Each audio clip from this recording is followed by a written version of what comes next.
હાલ ગુજરાતની અંદર દારૂબંધીની વાત તો ઠીક છે, પરંતુ દારૂની હેરાફેરીમાં પણ ઘણો વધારો થયો છે।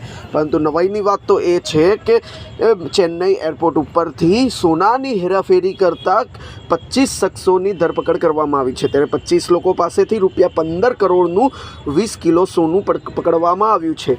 ત્યારે ઉલ્લેખનીય એ છે કે એરપોર્ટ ઓથોરિટી દ્વારા તમામ 25 લોકોની અત્યારે હાલ અટકાયત કરવામાં આવી છે અને તમામની પાસેથી સોનું જપ્ત કરીને સરકારને સોંપવામાં આવ્યું છે।